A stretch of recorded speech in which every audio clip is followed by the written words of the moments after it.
శ్రావణం mega sale మీ CMR legacy of జ్యువెలరీలో విఏలో 50% వరకు తగ్గింపు. వివరాలకు సంప్రదించండి. నమస్తే రమ్మగారు. నమస్తే జయ. ఏదైనా ఒక సిరీస్ చెప్పుకుందాం రమ్మగారు. కథా సరిసాగర్ నుంచి చిన్న చిన్న సిరీస్లు చెప్పుకున్నాం కదా మనం. Okay okay. అందులో నుంచి ఇంకో గుణశర్మ కథ చెప్పుకుందాం, బాగుంటుంది అది కూడా. పూర్వం అట ఉజ్జయిని నగరానికి మహాసేనుడని రాజు ఉండే, చాలా గొప్ప రాజు.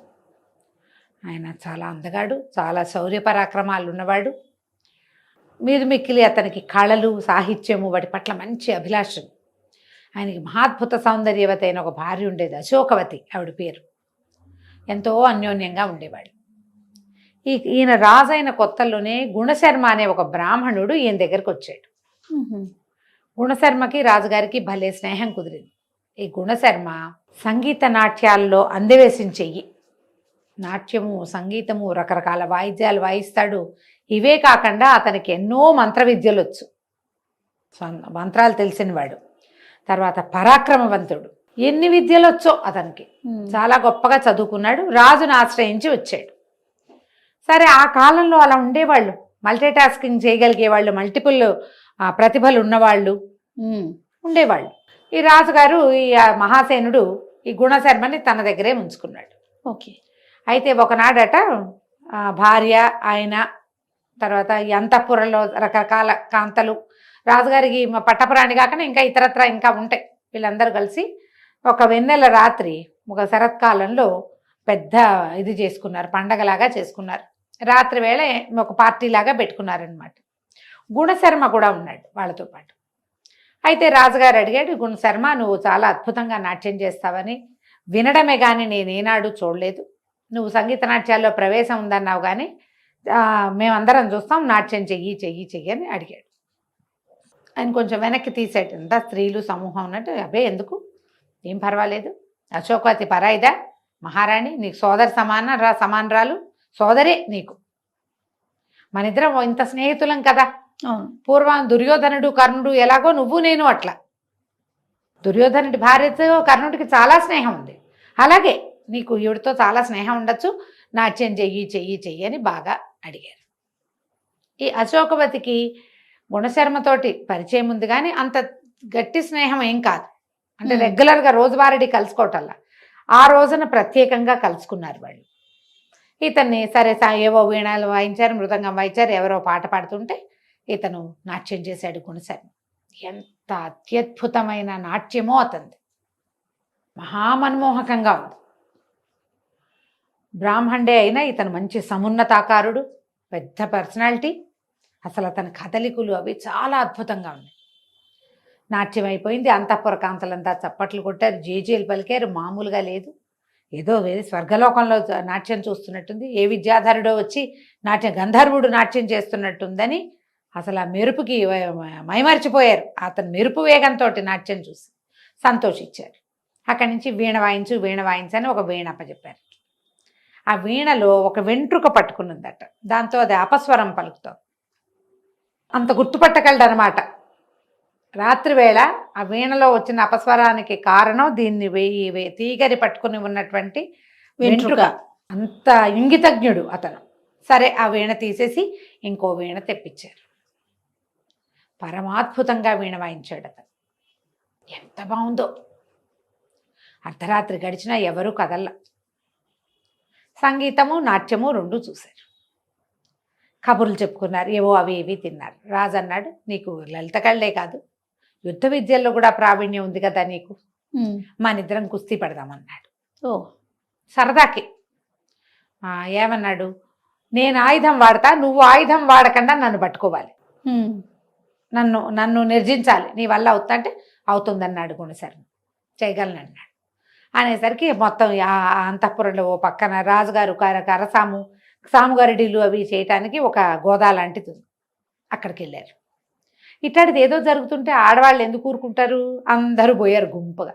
మహారాణి అశోకవతి కూడా అక్కడికి వెళ్ళారు. ఓకే. వెళ్ళాక రాజుగారేమో ఆయుధం పట్టుకున్నాడు, ఆయుధం లేకుండా నుంచున్నాడు గుణశర్మ. ఇద్దరు కలిసి హోరాహోరీ పోరారు. గుణశర్మ ఆయుధం ఎగరగొట్టేశాడు. రాజుని వెనక నుంచి పట్టుకుంటే ఏం చేసినా రాజుగారు వదిలించలేకపోయాడు. అంత బలశాలి అతను. రాజు చాలా సంతోషించాడు. నేను ఓడాను, నువ్వు గెలిచావు, నువ్వు సామాన్యుడివి కాదు, నీలాంటి వాడివి నువ్వే, ఎంత బాగా చేసావో అని తెగ మెచ్చుకున్నాడు. ఓకే. బాగుంది. ఆ రాత్రి గడిచింది. ఈ మొత్తంలో తెల్లవార్లు గుణశర్మ వీళ్ళతోటే ఉన్నాడు. మర్నాడు పొద్దున రాణిగారు అశోకవతికి ఏం చేస్తున్నా గుణశర్మే కదులుతున్నాడు కళ్ళలో. అతను అంత వ్యామోహపరిచేశాడు ఆవిడ్ని. ఎలాగైనా ఈ గుణశర్మని తన వశం చేసుకోవాలని పుట్టింది ఆవిడకి. ఇప్పుడు కథల్లో, కొత్త కథల్లో ఫ్రెండ్స్ భార్యాభర్తల మధ్యలోకి రావటం చూస్తామా? ఏనాటి కథ చూడండి. భార్యాభర్తలు మాత్రమే ఉండవలసిన చోట మూడో వాడిని రానివ్వకూడదు. భర్తల స్నేహితులతో ఆడవాళ్ళు ఎక్కువగా గడిపే అవకాశం ఇవ్వకూడదు. భార్యల స్నేహితులు కూడా అంతే ఖచ్చితంగా కదా. స్నేహితులు వేరు, వైఫ్ అండ్ హస్బెండ్ వేరు. ఈ కథ అందుకు చెప్పబడింది. ఆవిడికి మరులు కొలిపేసింది అతని ప్రవర్తన, అతని పర్సనాలిటీ. మనిషి బాగున్నాడు, చాలా గొప్పవాడు, నాట్యం చేస్తాడు, సంగీతం పాడతాడు, వీణలు వాయించేస్తాడు. ఇదే కాకుండా పరాక్రమశాలి, గుణవంతుడు, మీదు మిక్కిలి మహా అందగాడు. చాలా ఆసక్తిగా ఉంది ఆవిడికి.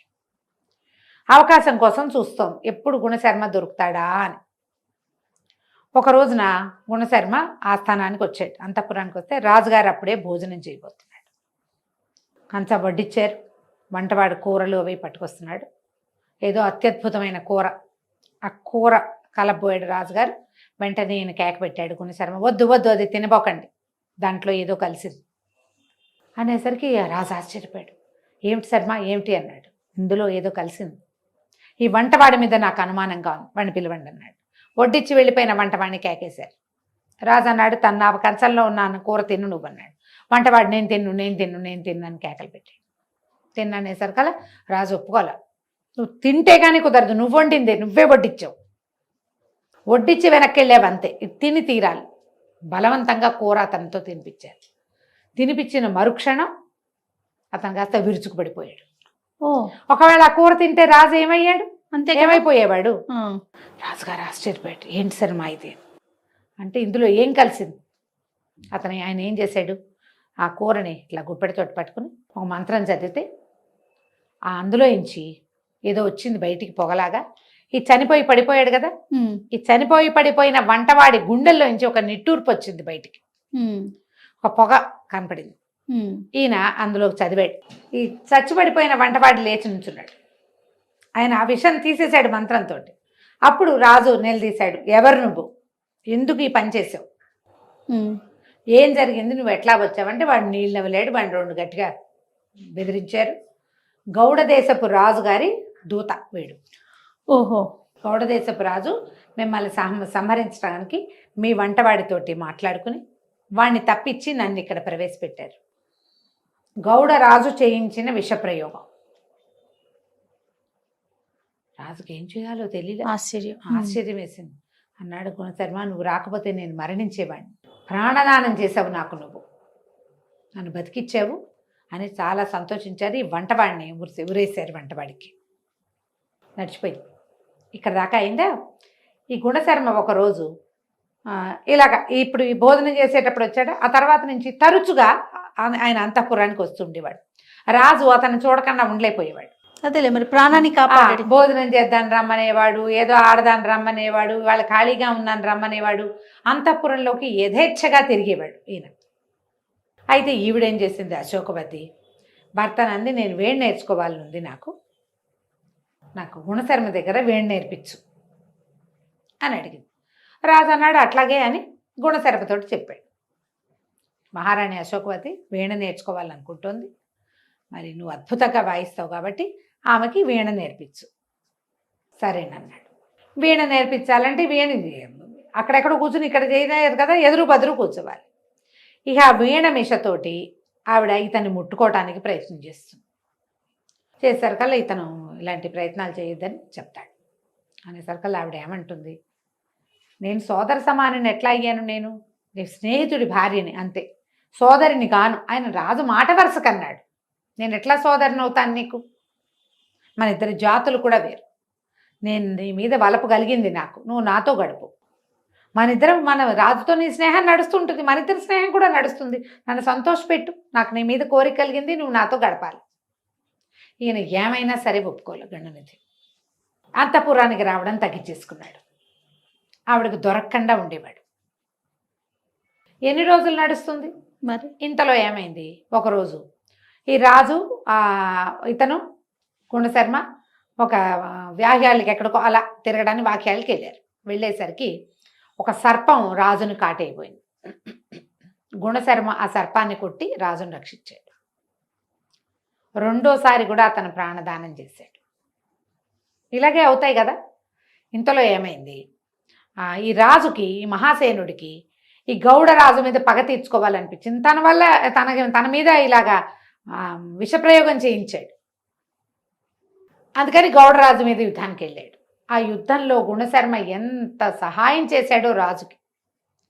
ఒకచోట ఈ యుద్ధంలో ఏమైంది, గౌడరాజుకు దొరికిపోయాడు మహాసేనుడు. దొరికిపోతే గుణశర్మే గౌడరాజును కొట్టి రాజును రక్షించాడు. ఎప్పటికప్పుడు ప్రాణదానమే. ఇంతలో ఏమైంది, ఈ రాజ్యం వీళ్ళిద్దరూ పోరాడుకుని ఈ యుద్ధం పరిసమాప్తం అయ్యేసరికి ఇంకొక పక్క నుంచి ఇంకొక రాజ్యం వాళ్ళు వీళ్ళ మీదకి దాడి చేశారు. ఆ యుద్ధంలో కూడా ఇతను బాగా సహాయం చేశాడు. అయితే ఏమైంది, వాళ్ళది పైచేయి అయిపోయింది. కొత్తగా వచ్చిన వాడిది పైచేయి అయింది. రాజు చాలా బాధపడుతున్నాడు మహాసేనుడు. ఇదేంటి తీరు కూర్చుని యుద్ధంలో మనం ఇలా అయ్యామంటే మీరేం కంగారు పడద్దు, నేను చెప్తానని ఈ గుణశర్మ ఏం చేశాడు, ఈయనకి ఒక అంజన విద్య ఉందట. ఆ అంజనం ఒంటికి రాసుకుంటే ఎవ్వరికి కనపడరు, మాయమైపోతారు.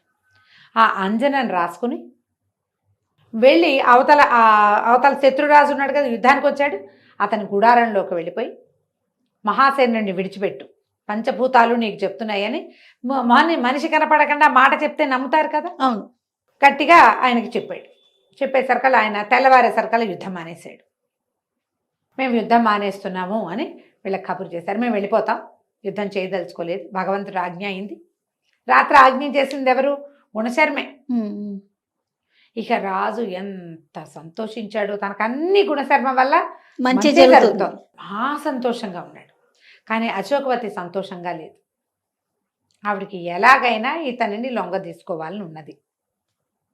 ఒకసారి ఏం చేసింది, తనే మారువేషం వేసుకుని గుణశర్మ ఇంటికి వచ్చి అతన్ని అడిగింది, నాకు ప్రేమ భిక్ష పెట్టు, నీ మీద ప్రేమతో కామంతో ఇదైపోతున్నాను నేను, నాకు రాజుతో సంతోషం లేదు, నువ్వు నన్ను ఒప్పుకో, ఇది బయటపడకుండా చూసుకునే పూచి నాది, నువ్వు అంతఃపురంలోకి స్వచ్ఛందంగా వస్తావు, మనకి ఏ సమస్య లేదు, రాదు కూడా, కనీసం ఒక్కసారి నా ముచ్చట తీర్చు అని అడిగినా అతను ఒప్పుకోలే. నేను స్వామి ద్రోహం చేయను, మిత్రద్రోహం చేయను, ఇది ఒక అపవిత్రమైన కార్యం, అది అసలు నా వల్ల కాదు, పరస్త్రీ నాకు సోదరితో సమానం, అందున నువ్వు మిత్రుడి భార్యవి, రాజు భార్యవి, కాబట్టి ఇది నాతోటి కుదరదు, ఏమైనా సరేనని తిరుక్కున్నాడు.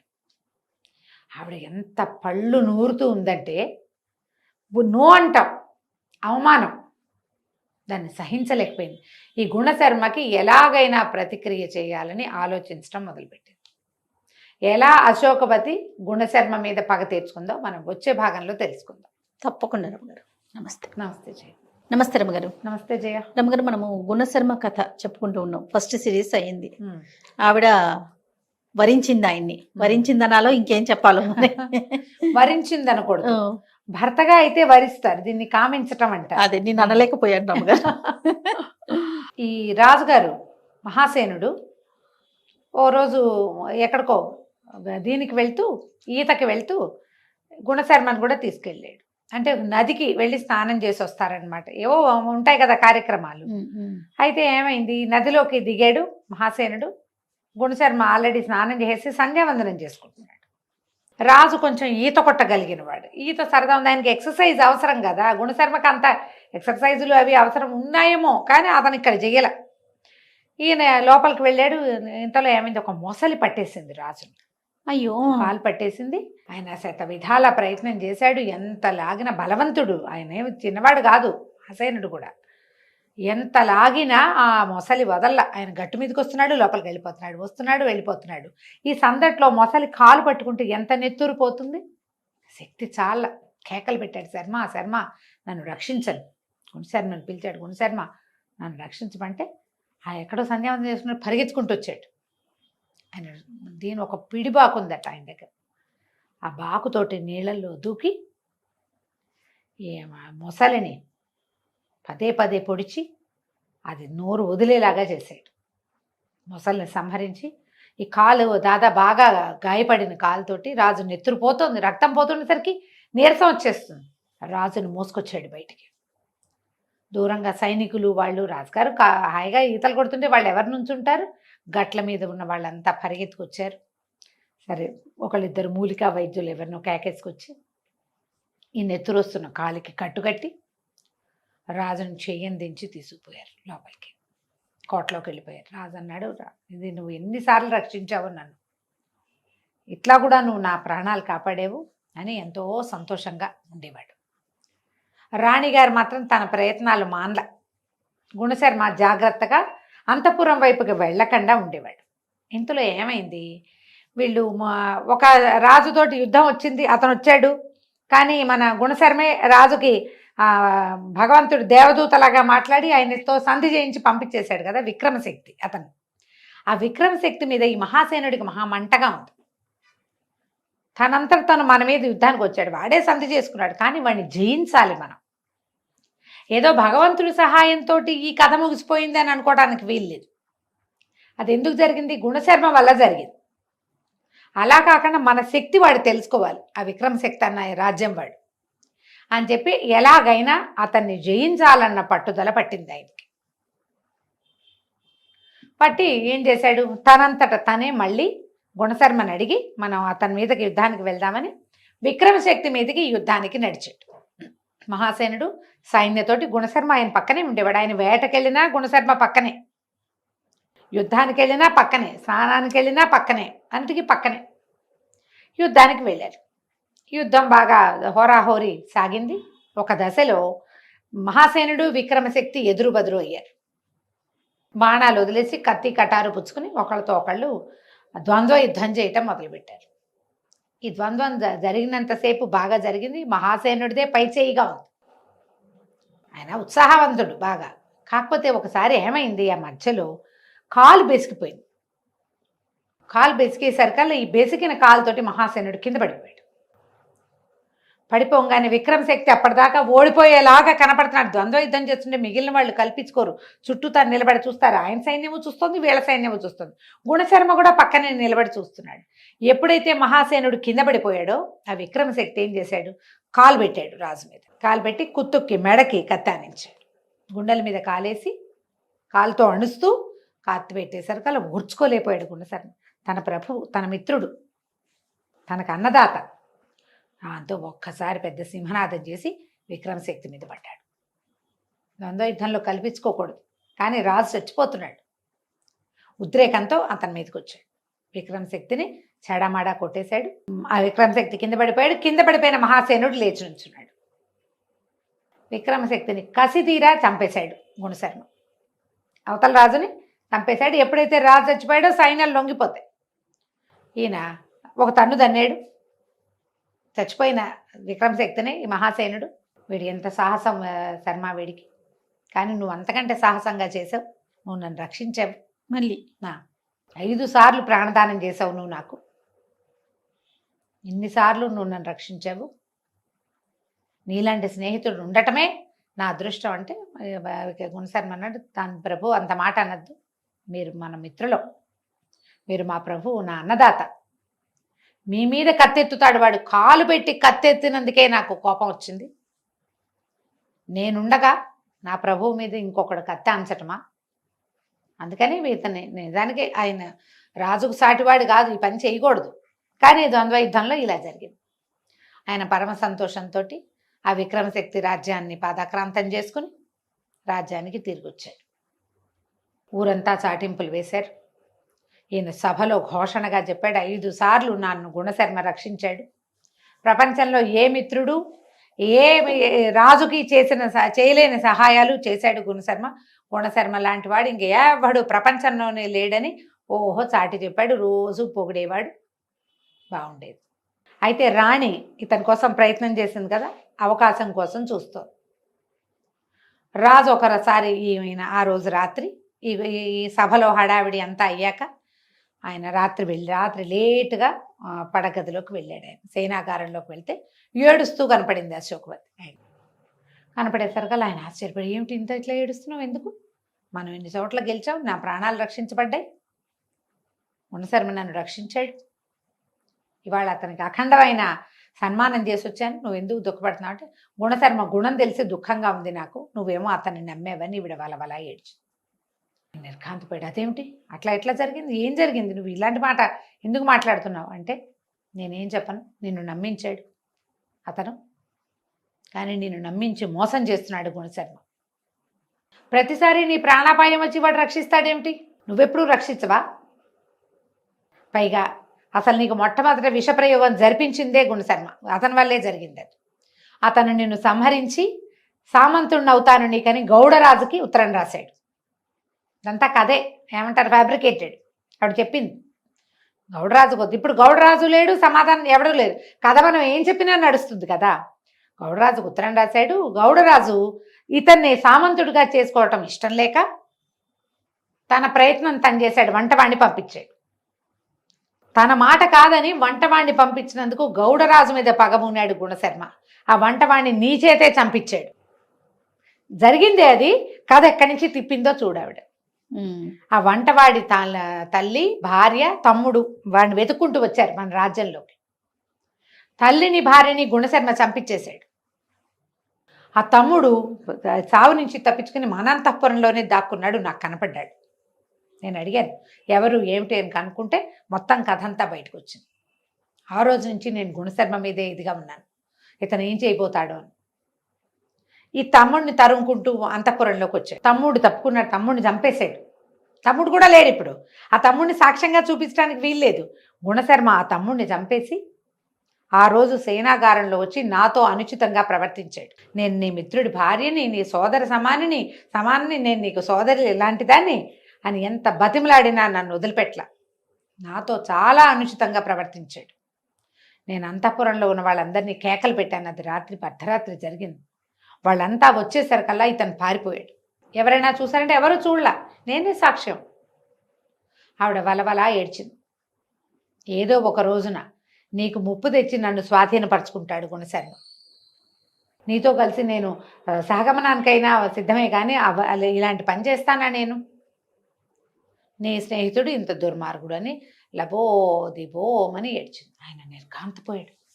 అప్పుడు ఆయనకు ఒకటి గుర్తొస్తున్నాయి. గౌడరాజు ఎందుకు వచ్చాడు మన మీద యుద్ధానికి? వాడు నిజంగానే వచ్చాడు, ఫ్యాబ్రికేటెడ్ కదా ఈ కథ. దాంతో ఓహో ఇది అయి ఉంటుంది, గుణశర్మే పిలిచుంటాడు, అందుకే వచ్చాడు వాడు. వాడిని నేను మాట్లాడడానికి వీలు లేకుండా గుణశర్మే చంపేశాడు. పాముని గుణశర్మే చంపాడు, నా మీదకి వచ్చిన పాముని. నన్ను పట్టుకున్న మొసలిని గుణశర్మే చంపాడు. వంటవాడిని గుణశర్మే చంపించాడు. విక్రమశక్తిని సంహరించాడు అంతే. అది కూడా ఎందుకు, అందరూ చూస్తున్నారు. ఇప్పుడు తను చూస్తూ నుంచుంటే తన స్నేహం మీద మిగిలిన వాళ్ళకి అనుమానం వస్తాను చేశాడు. అంతేగాని నా మీద ప్రేమతో కదా, నా భార్యను స్వాధీనపరచుకోవడానికి చేశాడు ఇంత పనిని రగిలిపోయాడు రాజు. ఆలోచించల. మనం రెండో వైపు నుంచి చూడడం మొదలు పెడితే రెండోదే కనపడుతుంది, మొదటిది ఎందుకు కనిపిస్తుంది? అంతేగా. మొదటి దారి ఒకటి, రెండో దారి ఇంకోటి. రెండో దారిలో వెళ్తే మొదటి దారి కనపడదు.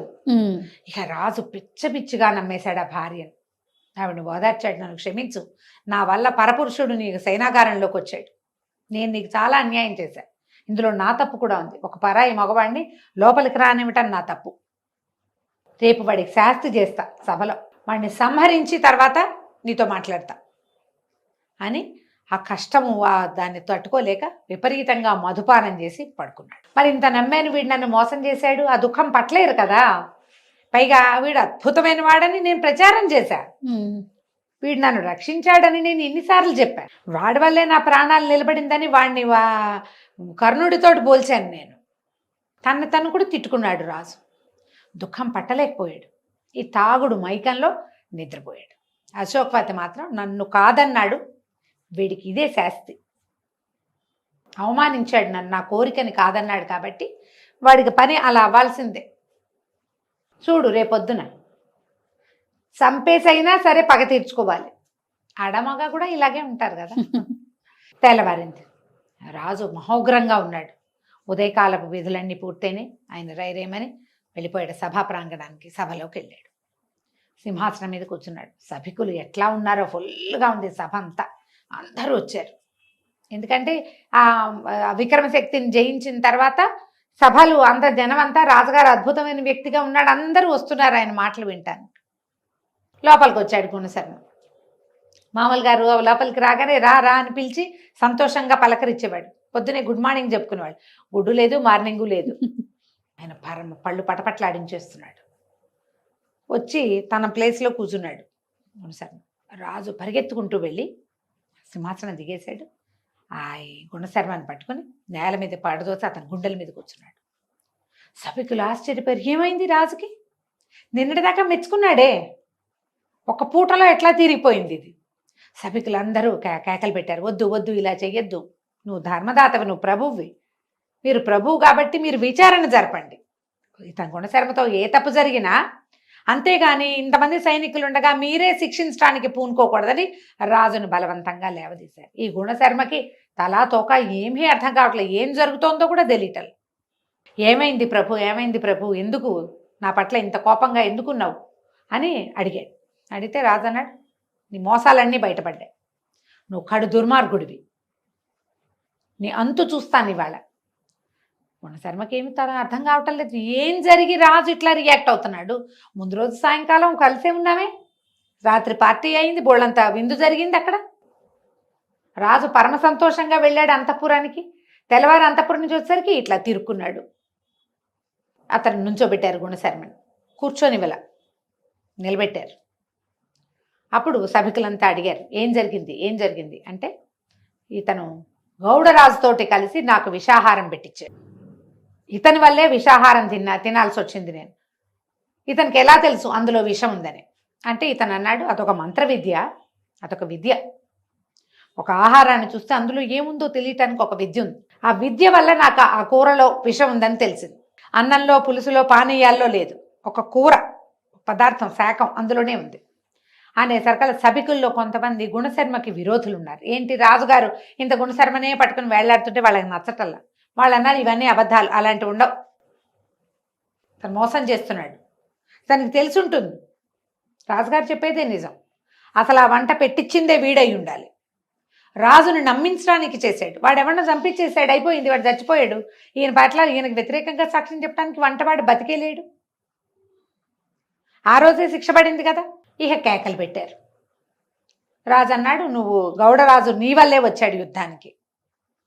ఈయన రామాహరి, నేను అట్లాంటిది చేయలేదన్నాడు. కాదు, నువ్వే చేసావు. అయితే రాజు ఏం చెప్పాడు, భార్యకి ఇలా ఇతను నీ పొందు కోరుతున్నాడు అన్న మాట ప్రజలకు చెప్పకూడదు, తెలియకూడదు, అవమానం.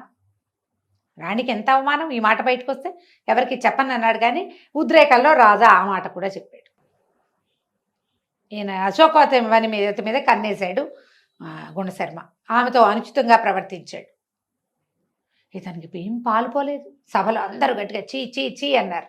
బ్రాహ్మణుడు, మిత్రుడు, అంతఃపుర ప్రవేశం చేయిస్తే ఇంత పని చేస్తాడా? పట్టి బంధించండి అని సైన్యాధిపతి అరిచాడు. రాజు కూడా పట్టి బంధించమన్నాడు. బంధించమంటే వీడిని ఎట్లా బంధిస్తారు? రాజు అంత వాడిని వెనక నుంచి కావలించుకుని నిరాయుధుడిని చేయగలిగేవాడు, వాడు మామూలు వాడు కాదు కదా గుణశర్మ, గట్టివాడు. ఇక సైనికుల మీద పడ్డారు. ఈయన వాళ్ళకి వీళ్ళకి జుట్లు ముడేసి చితకొట్టి తప్పించుకున్నాడు. ఎంత ప్రయత్నం చేశారు. చివరికి ఈయన ఏం చేశాడు, ఆయన దగ్గర ఒక అంజన విద్య ఉంది, అదొక డబ్బాలో ఇట్లా రొంటిని పెట్టుకుని ఉంటాడు ఎప్పుడు.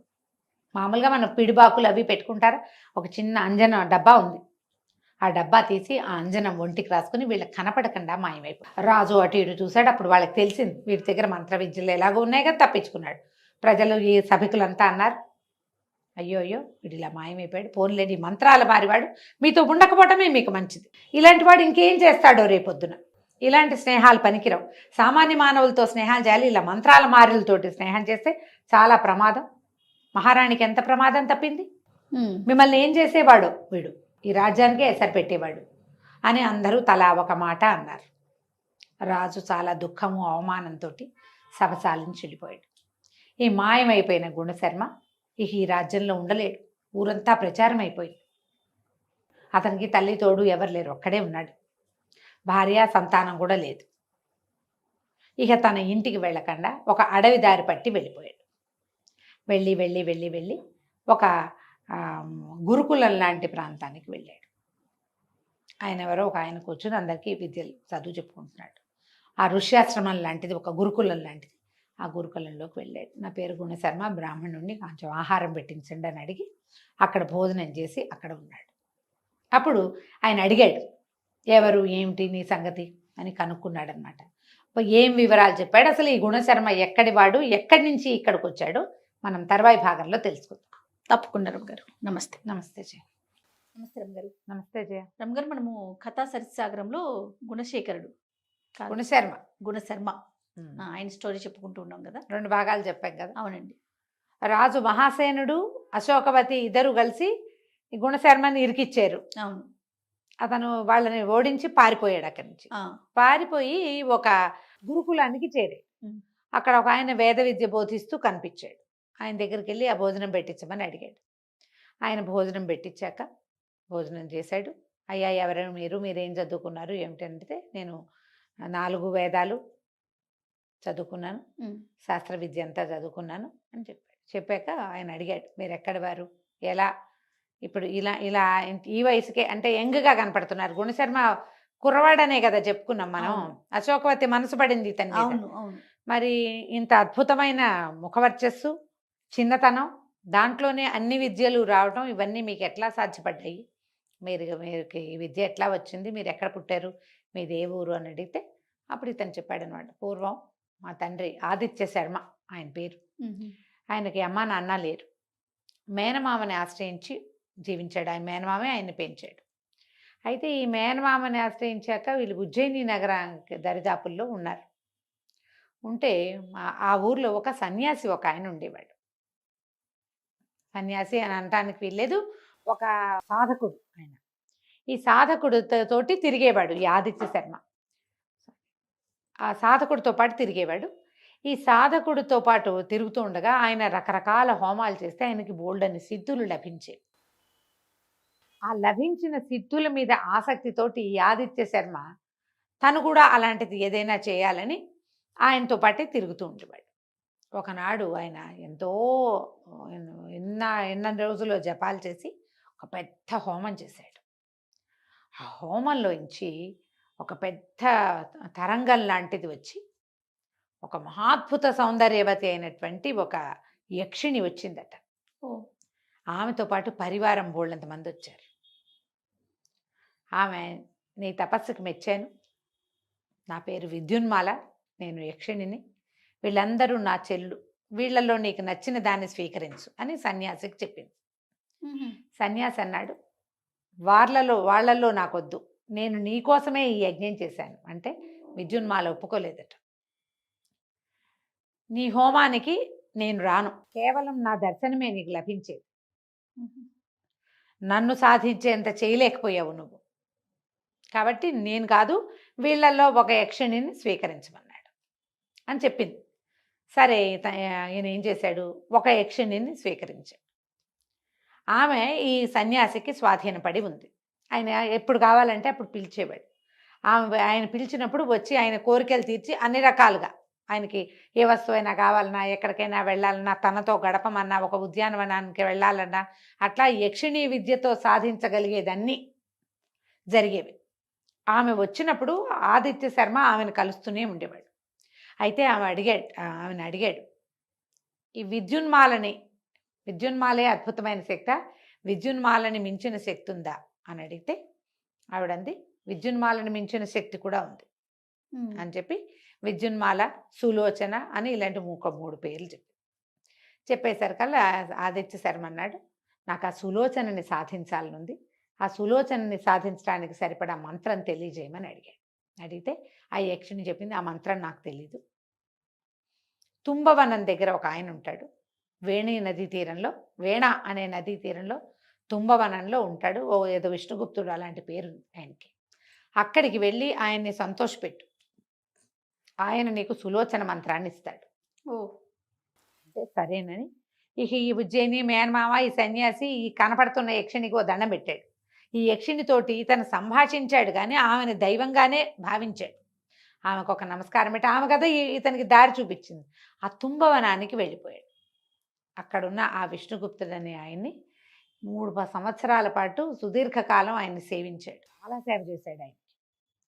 చేయగా ఆయన చాలా సంతోషించి ఇతనికి సులోచన మంత్రాన్ని ఉపదేశించాడు. ఇక ఆ సులోచన మంత్ర సాధన చిన్నది కాదది. యక్షిణి విద్యలు ఇప్పుడు కూడా మన దగ్గర యక్ష విద్య తెలిసిన వాళ్ళు ఉన్నారట, ఉంటారు. అయితే ఈ యక్షిని స్వాధీనపడిన యక్ష విద్యలు ఏంటంటే మనిషిని కూడా తినేస్తాయి ఒక్కొక్కసారి. వీళ్ళు మంచి సాధకులుగా ఉండాలి. కోరికలు తమ అనుకున్నవి తీరుతున్నాయని సాధన మానకూడదు. చాలా మంది విషయంలో ఆ పొరపాటు జరుగుతూ ఉంటుందిట. మనం మనుషుల్ని కలిసి కాదు, పుస్తకాల్లో మనం చదువుతున్న కథల్లో అట్లా తెలుస్తుంది. అదేదో ప్రత్యక్షమయ్యాక అయిపోయింది అని మానేయకూడదు, కంటిన్యూ చేయాలి. కాబట్టి సాధన ఉండాలి. ఉంటే ఏమవుతుంది, ఆ శక్తి, అది శక్తి కదా. యక్షిణి అంటే అదేదో స్త్రీ రూపంగా వీళ్ళకి కనపడుతుంది కానీ అదొక శక్తి, ఒక ఎనర్జీ. ఈ ఎనర్జీని మనం ఒక దారిలో పెట్టుకుని మన దగ్గర మనకు ఒక ఎనర్జీ ఉంది, దానికి ఏం చేస్తాము, ఓ వైరు, ఓ స్విచ్, ఓ ప్లగ్ అరేంజ్ చేసుకోవటంలా. అవును కదా. మళ్ళీ పవర్ పెరిగింది అనుకో, పెరిగిన కొందికి దానికి ఒక ట్రాన్స్మిటరు పెడతామా, ఇవన్నీ ఒక ట్రాన్స్ఫార్మరు. అలాంటిదే శక్తి. కనుక ఒకళ్ళు స్వాధీనపడిన శక్తిని మెయింటైన్ చేయటానికి సాధకుడికి సాధన అవసరం. ఏ ఉపాసన మానకూడదు. ఆమె వచ్చినప్పుడు ఆమెతోటి ఉన్నా ఆమె వెళ్ళిపోయాక వీళ్ళ ఉపాసనే ఓకే, అలాగే ఉంచుకోవాలి. ఇతను చాలా గట్టిగా సాధన చేశాడు ఆదిత్య శర్మ. చివరికి ఆ సులోచన ఆయనకి స్వాధీనపడింది. అద్భుత సౌందర్యవతి. అయితే ఆవిడేం చెప్పిందంటే 6 నెలల పాటు నన్ను ముట్టుకోకుండా నాతో ఉండాలి, నువ్వు బ్రహ్మచర్యంతో నాతో జీవించాలి, కానీ బ్రహ్మచర్యంలోనే ఉండాలి నువ్వు. ఉంటే అప్పుడు నీకు అద్భుతమైన కుమారునికి జన్మనిస్తాను. నీ వల్ల నాకు అద్భుతమైన కుమారుడు కలుగుతాడు. నువ్వు తొందరపడితే నువ్వు కోరికలే తీరుతాయి కానీ నీకు సంతానము లేదు, నువ్వు భ్రష్టుడు అయిపోతావు. ఆలోచించుకో, ఇప్పుడు నీకు నా పొందు కావాలా, సంతానం కావాలా అనగానే ఈయన అన్నాడు, నాకు సంతానమే కావాలి, 6 నెలలు నీతో పాటు ఉంటాను నేను. అంటే ఈ సులోచన ఈయనని యక్షలోకానికి తీసుకెళ్ళిపోయింది. ఆదిత్య శర్మ భూలోకంలో లేదు ఆవిడ. ఆయన అంత సాధన చేశాడనమాట. వెళ్ళిపోతే ఇక కుబేర లోకంలో, యక్షలోకంలోనే ఉన్నాడు. ఆమె ఎంత మహాద్భుత సౌందర్యవతి. వాళ్ళు ఒకే ఇంట్లో ఉన్నా కూడా ఆయన ఎప్పుడూ ఆవిడని ముట్టుకోలేదు. సంతానార్థి అయి సంతానం కోసం జాగ్రత్తగా ఉన్నాడు. కుబేరుడితోటి వాళ్ళతోటి అందరితోటి ఇతనికి స్నేహం. మానవుడు అక్కడ ఉండటము, పైగా ఈయన చాలా కాలం సాధనలో ఉన్నవాడవటం వల్ల ఆయనకి బోలెడన్ని విద్యలు వచ్చినాయి. ఈ సన్యాసితో స్నేహంగా ఉన్నాడు కదా, ఆయనకి సంగీతము, నాట్యము, శిల్పము, చిత్రలేఖనము వాటన్నిట్లలోనూ గట్టి పట్టుంది. వాటితోటి అక్కడున్న యక్షలోకంలో ఉన్నటువంటి పెద్ద పెద్ద వాళ్ళందరినీ ఇంప్రెస్ చేశాడు. పూర్తిగా 6 నెలలు గడిచాక సులోచన ఈయనకి స్వాధీనపడింది. వాళ్ళిద్దరూ కలిసి భార్యాభర్తలుగానే జీవించి ఉన్నారు. ఈ కుబేరుడే ఇతని గుణగణాలకు మెచ్చి తనే స్వయంగా వీళ్ళకి వివాహం చేశాడు. వివాహం జరిగిపోయింది. సులోచన ఈయనతోటే ఉంది. కొంతకాలానికి ఆమెకి గుణశర్మ కలిగాడు. పిల్లాడు ఎంతో బుద్ధిమంతుడు. తండ్రి చాలా ఉపాసన కలిగిన తండ్రి అవడంతో వాడికి అన్ని విద్యలు సులువుగా వచ్చేసి. అయితే ఏమైంది, ఒక్కసారి వీళ్ళు ఒక వ్యాహ్యాలికి వెళ్ళారు ఒక చోటకి. అదే ప్రాంతంలో ఇంద్రుడు కూడా వచ్చాడు. ఈయన ఈ భార్య కుమార సౌఖ్యం పిల్లవాడు ఈ సంతోషంలో ఇంద్రుణ్ణి ఆయన పట్టించుకోవాలి ఆదిత్య శర్మ. దాంతో ఆయన కోపగించుకుని మానవ మాతృణ్ణి ఇక్కడ ఈ లోకంలో ఉండనివ్వటమే తప్పు, వాడు మానవ సహజమైనటువంటి అతిశయమే వచ్చేసింది వాడికి, భూలోకానికి వెళ్ళిపోమన్నాడు. అనేసరిగా ఆవిడ చాలా దుఃఖపడింది. సులోచన చాలా బతిమలాడి, మమ్మల్ని క్షమించమని చాలా బతిమలాడితే ఆయన ఏమన్నాడు, భూలోకవాసం తప్పదు, ఆదిత్యుడు వెళ్ళకపోతే మీ కుమారుడు ఆత్మావై పుత్రనామాసి అంటారు. తండ్రే యొక్క ఆత్మే కుమారుడు కాబట్టి గుణశర్మని భూలోకానికి పంపించాను. ఈ శాపం తప్పదు, వెళ్ళిపో అన్నమాట ఆజ్ఞ తప్పకుండా గుణశర్మని భూలోకానికి పంపమన్నారు. ఆదిత్య శర్మ ఏం చేశాడు, తనే కుమారుని వెంబడి పెట్టుకుని తీసుకొచ్చి మేనమామకి అప్పచెప్పి, తన మేనమామ ఉన్నాడు కదా, అవును. ఆయనే కదా ఇతనికి సన్యాసి దగ్గర పరిచయం చేసింది. అప్పచెప్పి నా తండ్రి వెళ్ళిపోయాడు. నా తల్లి యక్షిణి, తండ్రి మానవుడు. వాళ్ళు యక్షలోకంలో ఉన్నారు. నేను భూలోకంలోకి వచ్చాను. మహాసేనుని ఆశ్రయించాను. అతనికి నా విద్యలన్నీ ఇష్టం. కానీ అక్కడ ఇలాంటి ఒక సమస్య వచ్చి నేను ఇట్లా రోడ్డును పడవలసి వచ్చింది, ఇలా అరణ్యాలు పట్టి ఉన్నాను అని చెప్పాడు. చెప్పేసరికి చాలా ఆశ్చర్యపోయాడు ఆయన. మరి నువ్వు మా దగ్గరే ఉండు, ఎక్కడికి వెళ్ళొద్దన్నాడు. ఉంచుకున్నాడు ఇక్కడే. అయితే ఏమైంది, ఒక పూట ఈయన తన కూతురుని తీసుకొచ్చాడు. ఈయనకు ఒక చక్కటి సౌందర్యవతైన కూతురుంది ఆ గురువుగారికి. ఓకే. ఆ పిల్లని తీసుకొచ్చి మా అమ్మాయి జాతకం చెప్పమని అడిగాడు. ఇతను రూపం చూసి కూడా జాతకం చెప్పగలిగిన వాడు గుణశర్మ. రూపం చూశాడు, ఆ అమ్మాయి ఇవి చూశాడు. చూసి అన్ని విషయాలు చక్కగా చెప్పాడు. చెప్తే ఈయన ఇంతకుముందే జ్యోతిష్వేత్తల దగ్గర చెప్పించుకుని ఉన్నాడు, ఆయనకు తెలుసు. తనకు తెలిసిన విషయమే గుణశర్మ కూడా చెప్పాడు. అంటే గుణశర్మ తాలూకు శాస్త్ర పరిజ్ఞానం ఆయనకు నచ్చింది. ఓకే. చిన్నప్పుడు ఆ అమ్మాయి చిన్నతనంలో ఎలాంటివి జరిగినాయి, ఆ అమ్మాయి పుట్టినప్పుడు ఎలాంటిది జరిగింది, ఏ సమయంలో ఆ అమ్మాయి పుట్టింది, అవన్నీ కూడా అతను చెప్పగలిగాడు. ఈయన చాలా సంతోషించాడు. సరే బాగుంది. అయితే పిల్లని మళ్ళీ వెనక్కి పంపిస్తుంటే ఆ అమ్మాయి ఏమో ఇతని మీద మనసు పడింది. ఆ పిల్ల వదలలేక వెళ్ళిందనమాట. ఆయన అడిగాడు, నా కూతురికి నువ్వంటే చాలా ఇష్టంగా ఉంది, మా అమ్మాయిని వివాహం చేసుకో అని అడిగాడు. సరే తను వివాహం చేసుకోవాలంటే చూడాలి, ఆలోచించాలి, చెప్తానన్నాడు. అయితే ఒకనాడు ఏమైంది, ఇతను ఆ అమ్మాయి రోజు వస్తూ ఉండేది తన దగ్గరికి కబుర్లకి. ఒకనాడు తను పడుకున్నటువంటి ఆ గదిలో వేరే నీడ కదిలినట్టు కనపడింది. ఎవరో వచ్చారు. తను పరిగెత్తుకుంటూ వెళ్ళి చూశాడు. చూసేసరికల్లా వాళ్ళు గోడ దూకి వెళ్ళిపోయారు.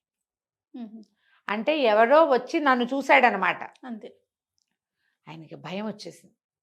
మర్నాడు గురువుగారితో చెప్పాడు, వివాహం అది వద్దు, నాకు ఇక్కడ ఎప్పుడు ప్రమాదమే ఉంది, ఇక్కడ ప్రమాదాన్ని మరి నేను చెప్పలేను, నా వల్ల మీకు కూడా ప్రమాదం వస్తుంది, నేను వెళ్ళిపోనివ్వండి అన్నాడు. ఎందుకు గుణశర్మ వెళ్ళిపోవాలనుకున్నాడు. వాళ్ళు పిలిచి పిల్లనిస్తామన్నప్పుడు ఎందుకు కాదన్నాడు. అమ్మాయి మానవ స్త్రీ అవటం వల్ల ఏ కారణాలతో అతను వద్దంటున్నాడో వచ్చే భాగంలో చూద్దాం మనం. తప్పకుండా అండి. నమస్తే. నమస్తే. నమస్తే రమ్మగారు. నమస్తే. రమ్మగారు, మనము కథా సరిసాగరంలో గుణశర్మది సిరీస్ చెప్పుకుంటూ ఉన్నాం. 3 భాగాలైన 4వ భాగంలోకి వచ్చాం. అయితే ఈ గుణశర్మకి అగ్నిదత్తుడు అంటే ఏ గురువు గారి దగ్గర అయితే అతను ఆశ్రయం పొందాడో ఆయన తన కూతుర్ని ఇవ్వదలుచుకున్నాడు. అగ్నిదత్తుడు కూతురు సుందరి, నిజంగానే మహాద్భుత సుందరి. ఆమె చాలా జాతకం కూడా చాలా గట్టిది, బాగానే ఉంది. ఆయన మా అమ్మాయిని ఇచ్చి పెళ్లి చేస్తానని ఈయన గుణశర్మని అడిగాడు. అడిగేసరికి గుణశర్మ ఏమన్నాడంటే, లేదు, నేను ఇక్కడ ఉండటం కూడా మీకు ప్రమాదం కావచ్చు, మహాసేనుడు నన్ను వెంటాడుతూనే ఉన్నాడు, నా మీద పడిన అభాండం అలాంటిది, తన భార్యని నేను కోరుకున్నానన్న మాట ఏ పురుషుడు సహించడు. పైగా పగ తీర్చుకోలేదు, రాణిని ఆశించిన వాడికి శాస్తి చేయలేదు, లేకపోతే తనని చంపడానికి విషం పెట్టించాను, నేనే విషం పెట్టించాను, నేనే గౌడరాజుని తెప్పించాను, నా వల్లే ఆయనకి యుద్ధాలు వచ్చినాయి, ఇలాంటి భావాలు చాలా ఉన్నాయి, అన్ని నేను ప్లాన్ చేశాను. ఇలాంటప్పుడు నాకు ప్రతిక్రియ చేయకపోతే అతను ఆ రాజ్యంలో తలెత్తుకోలేడు ఆ రాజు. కాబట్టి వేగుల్ని పెట్టాడు నా వెనకాల. వీళ్ళు ఈ ఊళ్ళల్లోకి వచ్చిన వేగులు ఏంటి వెతుకుతారు, ఎవరైనా కొత్తగా వచ్చారా, ఎవరు ఆశ్రయం అయినా పొందారా, బ్రాహ్మడు ఇంత ఎత్తుంటాడు, ఇంత పొడుగుంటాడు, ఇలాంటి విద్యలు వచ్చిన వాడు కనుక్కుంటే క్రమంగా ఈయన అగ్నిదత్తుడి దగ్గర ఎవరో కొత్తగా ఒక వ్యక్తి వచ్చాడని, ఆయన నిజంగానే ఇంతున్నాడు అంతున్నాడు వచ్చేసినాయి బయటికి. పైగా విద్యార్థులు వస్తారు గురుకులానికి, ఈయన చూసిన పిల్లలు చాలామంది బయటకు వెళ్ళి చెప్పుండొచ్చు కూడా. వీళ్ళకి తెలిసిపోయింది, రాజు ఓర్చుకోలేడు, నేను ఇప్పుడు వివాహం చేసుకునే పరిస్థితి ఏది, నాకు నా వెంట పడక మానరు, నేను కాశీ గంగా తీరానికో వెళ్ళిపోతా, ప్రాణత్యాగం అయినా చేయాలి నేను, లేకపోతే అతను నన్ను వదిలిపెట్టాడు అనగానే అగ్నిదత్తుడు అన్నాడు, అదేమన్నమాట, అసలు ఒక సన్యాసి దగ్గర ఉండి సులోచన అనే యక్షిణీ విద్య మహత్తరమైన విద్యని సాధించిన ఆదిత్య శర్మ కుమారుడు ఇంత మాట అనొచ్చా? ఒక యక్షిణికి పుట్టిన కుమారుడివి, సమస్త విద్యలు చిన్నతనంలోనే పెద్దవాళ్ళ దగ్గర నేర్చుకున్నవాడివి, ఇప్పుడు భూలోకంలో నువ్వు జీవించాల్సి ఉంది పరిస్థితి, అంతేగా, అందుకని వచ్చావనుకో. పోని నీ తండ్రి ఎలాంటి వాడు, ఎంత విద్యను సాధించిన వాడు, నువ్వు ఇలా బేలగా మాట్లాడితే ఎట్లా? మరణం తప్పిస్తే నాకు ఇంకొకటి లేదు, నాతో ఉన్న వాళ్ళందరికీ అదే గతి అని నువ్వు అనకూడదు. దీని నుంచి బయటపడడానికి ప్రయత్నం చేయాలి. నువ్వు ఇక్కడే ఉండు, ఎక్కడికి వెళ్ళొద్దు. నేనేం చేస్తానంటే ఈ కనపడుతున్న ఆశ్రమానికి కింద ఏమంటారు దాన్ని, పాతాళం లోపల, భూతలంలో దాన్ని ఏదో అంటారు కదా, గోడౌన్ లాంటిది లోపల, భూమి లోపల నీకు ఒక ఇల్లు నిర్మించి ఇస్తాను. పైకి నువ్వు ఉన్నట్టే తెలియదు, నువ్వు అక్కడ గడుపుతూ కానీ. నీ తండ్రి ఎంతకాలం భూమి మీద ఉండాలని దేవేంద్రుడి శాపం ఉందో అంతకాలము నువ్వు ఇక్కడే ఉండొచ్చు. నేను చేయగలను ఆ ఏర్పాటు. నువ్వు వేలగా మాట్లాడద్దు. నీ సమస్య తీరాక నువ్వు మా అమ్మాయిని పెళ్లి చేసుకుంటూ కానీ, నీకు పెళ్లికి అభ్యంతరం లేదు, సమస్య వల్ల కదా ఇబ్బంది అని ఆయన ఏం చేశాడు, తన స్నేహితులైన వాళ్ళు కొంతమంది శిష్యుల్ని పిలిపించి ఈ కనపడుతున్న బిల్డింగ్లో లోపలికి, మనం ఏమంటారు సెల్లార్, దాన్ని అలాగేగా చెప్తాం. అవునండి, ఇంగ్లీష్లో ఏమనాలి, సెల్లారే. లోపల భూగర్భంలో ఇంకొక డెన్ లాంటిది ఇతనికి ఏర్పరిచాడు ఆయన. బంకర్, సరిగా చెప్పారు, బంకర్ కరెక్ట్. బంకర్. ఈ ఆశ్రమానికి కింద భాగంలో లోపలికి మెట్లు దిగి కిందకి వెళ్ళేటట్టు కింద మళ్ళీ ఇల్లు వాకిలి అన్నీ ఏర్పరిచాడు. అతనికి వీలుగా ఉండేలాగా జల వనరు, అతని సంధ్యావందనానికి, చదువుకి, దానికి వీలుగా ఏర్పరిచి పెట్టాడు. ఏర్పరిస్తే ఇతను అన్నాడు, గుండెశర్మ తలుచుకుంటుంటే లోపల ఒక అగ్నిలాగా మండుతోంది, నా తప్పేం లేకుండా, ఒక విచారణ జరగకుండా నా మీద ఇంత అభాండం వేసి నన్ను చంపడానికి ప్రయత్నం చేశాడు. అతని మీద పగ తీర్చుకోవాలని ఉంది నాకు. ఎట్లా మహాసేనుడి మీద పగ తీర్చుకోవచ్చు, నాకు ఏదైనా ఉపదేశించండి ఒక ఐడియా అని అడిగాడు.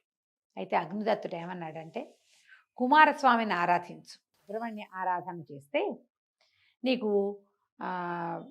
సాహసము, ధైర్యము ఉన్నవాటితో పాటుగా శక్తులు, శత్రువుని జయించే శక్తి కుమారస్వామి ఇస్తాడు. ఆయన దైవసైన్యాధ్యక్షుడు కదా, దేవసేనకు అధ్యక్షుడు, అవును, దేవతల సర్వసైన్యాధ్యక్షుడు. ఆయన్ని గనక ఆశ్రయించావంటే నీకు ఫలితం లభిస్తుందని నేను ఒక మంత్రం చెప్తానని సుబ్రహ్మణ్య మంత్రాన్ని ఉపదేశించాడు గుణశర్మకి. ఈ గుణశర్మ ఆ కింద ఆ భూగర్భ గృహంలోనే ఉండి కొన్ని రోజుల పాటు అసలు ఇంకా తిండి నీళ్లు లేకుండా సుబ్రహ్మణ్య ఆరాధన చేశాడు. అయితే ఇతని ఈ ఆరాధన మొదలుపెట్టగానే, జపం మొదలుపెట్టేసరికి సుందరి కూడా ఏం చేసింది, సుబ్రహ్మణ్యేశ్వరుడి తల్లైన పార్వతీదేవిని ఆశ్రయించింది.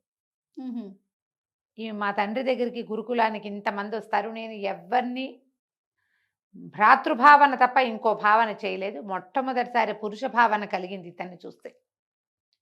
నేను ఇంకొక పురుషుణ్ణి చూడను, నాకు ఎవరైతే ఇలాంటి భావాన్ని కలిగించాడో అతన్నే భర్తగా పొందే వరం ఇవ్వు, అతనున్న చిక్కులు తొలగించి నా వివాహ మార్గం సుగమం చెయ్యి అని ఆ అమ్మాయి కూడా, సుందరి కూడా కఠోరమైన దీక్షతోటి పార్వతీదేవిని గౌరీ ఆరాధన మొదలుపెట్టి, పైన గౌరీ ఆరాధన, కింద సుబ్రహ్మణ్య ఆరాధన జరిగినాయి. సుబ్రహ్మణ్యుడు కొన్ని రోజుల తర్వాత గుణశర్మకి ప్రత్యక్షమయ్యాడు. అయితే ఆయన అడిగాడు, నీకేం కావాలి అని. ఇతను ఏమడిగాడంటే, అసలు తెరిపిలేని, అంటే అంతులేని సంపద, ఎప్పటికీ తరగని సైన్యము కావాలి నాకని అడిగాడు. తరగదంటే చచ్చిపోతే ఎవరైనా మళ్ళీ ఇంకోళ్ళు పుట్టుకొచ్చేస్తారు, అట్లా తరగని సంపద, తరగని సైన్యము కావాలి, శత్రుజయం కూడా కావాలి, శత్రువుల మీద విజయము కావాలంటే సుబ్రహ్మణ్యుడు అలాగేనని చేశాడు. ఇక అంతులేని సంపద వర్షంలా కురిసిందట ఆశ్రమ ప్రాంతంలో. మొత్తం ఆశ్రమం అంతా బంగారంతో నిండిపోయింది. ఇక ఎంత వాడినా వస్తూనే ఉంటుంది. ఇక సైనికులు ఉన్నారా, అడవంతా సైనికులే. ఇతను తనది ఒక చిన్న సామ్రాజ్యంలాగా స్థాపించుకున్నాడు, అన్నీ ఏర్పాటు చేసుకున్నాడు. మహాసేనుడి మీద దండెత్తాడు. మహాసేనుడి మీద ఇతని సైన్యం ఏముంది, భగవద్దత్తమైన సైన్యం, మానవ సైన్యం అనడానికి వీల్లేదు, మనుషులే కానీ ఆ దేవుడు ఇచ్చింది కదా. ఇక యుద్ధం, పోరు బ్రహ్మాండంగా సాగింది. మహాసేనుడు స్వయంగా యుద్ధంలోకి దిగాడు. గుణశర్మ అతన్ని పట్టేశాడు. పూర్వం కూడా, మొదట్లో కూడా గుణశర్మ అతను కలిసి మహాసేనుడు యుద్ధం చేసినప్పుడు గుణశర్మదే పై చేయి. ఇప్పుడు ఇంకా దైవబలం కూడా తోడైంది, పట్టుకున్నాడు. పట్టుకున్నాక ఈ మొత్తం సభ తీర్చారు. జయించబడిన రాజుని నుంచోబెట్టారు. నుంచోబెడితే గుణశర్మని గుర్తుపెట్టారు జనం అంతా. జనశర్మ అందరి సభలో అడిగాడు, నువ్వేమైనా చెప్పుకునేది ఉందంటే ఈయన పళ్ళు పటపట్లు అడిచాడు మహాసేనుడు, నువ్వు ద్రోహివి, నువ్వు అది ఇది అని. అప్పుడు ఈయన చెప్పాడనమాట, పొరపాటును కూడా నా వల్ల ద్రోహం జరగలేదు. అంతఃపురంలో నాతో నాట్యం చేయించి వీణావాదనం చేయించింది, తర్వాత ఏమో ఈ వట్పట్లు బాహుబాహు యుద్ధం చేయించింది మహాసేనుడు. అవునా కాదా? అవును. ఆ రోజు రాణివాసం అంతా అది చూసింది. మహారాణి అశోకవతి నా మీద మనసు పడింది. నువ్వు సోదరి సమానురాలివి, నేను నీతోటి ఇలాంటి పని చేయనని చెప్పాను నేను. ఆమె 3-4 సార్లు నన్ను దారిలో పెట్టడానికి ప్రయత్నం చేసింది, నేను ఆమెకు అందలేదు. ఈ మధ్యలో రాజుని 5 సార్లు కాపాడాను నేను. మదిరాపాన మత్తతతోటి అశోకవతి చెప్పిన అబద్ధాన్ని రాజు నమ్మాడు. ఈ జరిగిన హత్యా ప్రయత్నాల్లో ఒక ప్రయత్నాన్ని తనకు అనువుగా మలుచుకుంది ఆమె. రాజు విచారణ చేసి ఉండాలి. రాజు అన్నవాడు చేయవలసిన పని ఏమిటి? విచారణ. ఇప్పుడు ఆవిడేదో చెప్పింది, ఇది ఎంతవరకు నిజం? పోనీ ఈ విషయాల్లో, ఈ వంటవాడి విషయంలో గుణశర్మ తప్పు, కానీ పావుని చంపాడు అతను, మొసల్ని చంపాడు అతను, యుద్ధంలో 2 సార్లు నన్ను అతను కాపాడాడు అని అయినా ఆలోచించాల. నన్ను ప్రశ్నించాలి. నీకు నేరం రుజువయ్యేదాకా ఎవ్వడు ముద్దాయి కాదు కదా, నేరస్తుడు కాదు. నన్ను నేరస్తుడిని చేసి నన్ను 10 మందిలో నా గుండెల మీద కూర్చున్నాడు, నా వెంట పడ్డాడు అని చెప్పేసరికల్లా అందరు ఆశ్చర్యపోయారు. చెలికత్తెల్ని పిలిచారు, సాక్ష్యం చెప్పించారు. ఆయన మళ్ళీ దీనికి రాలేదు, అంతఃపురానికి రాలా. ఒక్కనాడే అతను వచ్చింది. ఆ ఒక్కనాడే ఇప్పుడు మొదటిసారేమో దీనప్పుడు రాజుగారితో కలిసే వచ్చాడు. అప్పుడు రెండోసారి రాజుగారు భోజనం చేస్తున్నప్పుడు వచ్చాడు. మూడోసారి ఒంటరిగా వచ్చింది వీణావాదన నేర్పించడానికి. ఆ తర్వాత మళ్ళీ రాలి. ఆవిడ గుణం తెలిసిపోయి అతను రాలా అసలు. ఇవన్నీ సాక్ష్యాలు వచ్చేసరికల్లా అందరూ కేకలు పెట్టారు. ఇతను అడిగాడు గుణశర్మ, వీళ్ళకి ఎలాంటి శిక్ష విధించాలి? ఇతను మిత్రద్రోహి, సరైన రాజు కాదు. ఆమె అన్ని ద్రోహ చింతనే ఆమెకి. వీళ్ళని ఏం చేయాలంటే తరిమి కొట్టాలన్నారు జనం. దేశం ఏమంటారు, బహిష్కరణ, దేశ బహిష్కరణ అనగానే గుణశర్మ మీ ఇష్టం అన్నాడు. ప్రజలు రాళ్ళు వేసి కొట్టారు మహాసేనుడిని, అశోకవతిని. మహాసేనుడు గొప్ప రాజే, కానీ భార్య మాట విన్నాడు. ఆలోచించల. ఇది ఇప్పుడు ఈ పాఠాలు జయ, ఈ పాత కథలు చెప్పుకుంటామా, చాలా మంది భార్య ఏం చెప్తే అది నమ్ముతారు. మీ అమ్మ నన్ను తిట్టిందంటే, కొట్టిందంటే, మీ చెల్లి ఇలా అందంటే అసలు పునర్విచారణ అనేది ఉండదు. ఏం జరిగిందో తెలుసుకోరు. తండ్రుల మీదకి, తల్లుల మీదకి, అందరి మీదకి వెళ్ళిపోతారు. ఆడవాళ్ళు ఏంటంటే ఈ భర్తలకి తమ మీద ఉన్న ఆపేక్ష, ఆ భార్యాభర్తల బాంధవ్యం అలాంటిది. వాటితోటి వీళ్ళని మోసం చేసేస్తారు. తాము ఏమనుకుంటే అవి చేయించేస్తారు. అవి రేపొద్దున మన్నెత్తి మీదకి వస్తాయని వాళ్ళు అనుకోరు. ఇవాళకి పని అయిపోవాలి అంతే. మహాసేనుడు ఆ పొరపాటు చేసి దొరికిపోయాడు. రాళ్ళు వేసి కొట్టారు జనం. దేశ బహిష్కరణ వెళ్ళిపోయింది. ఎక్కడికో వెళ్ళిపోయారు. వాళ్ళు ఏమైపోయారో తెలీదు. గుణశర్మ సుందరిని, అగ్నిదత్తుడి కుమార్తె అయిన సుందరిని వివాహం చేసుకున్నాడు. చక్కటి సమసమాజాన్ని నిర్మాణం చేశాడు. ఎంతో కాలం ఈ ఉజ్జయిని రాజ్యాన్ని పరిపాలించాడు.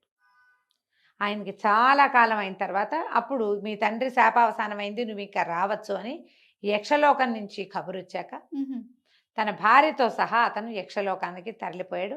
మానవ సహజమైన మరణం ఎప్పటికో సంభవించి ఉంటుంది, కానీ చాలా కాలం పాటు వాళ్ళు యక్షలోకంలోనే ఉన్నారు. తమ కుమారులకి రాజ్యాన్ని అప్పచెప్పి సుందరి అతను ఇద్దరూ కలిసి యక్షలోకానికి వెళ్ళిపోయారు. కథ కంచికి మనం ఇంటికి.